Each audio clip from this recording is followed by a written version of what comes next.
impossible to not feel this way right now. In terms of connecting the dots, in terms of what happened the other day to Jesse, I don't know him personally. I sent all of my love.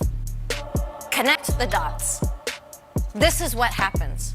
If you are in a position of power and you hate people and you want to cause suffering to them, you go through the trouble. You spend your career trying to cause suffering.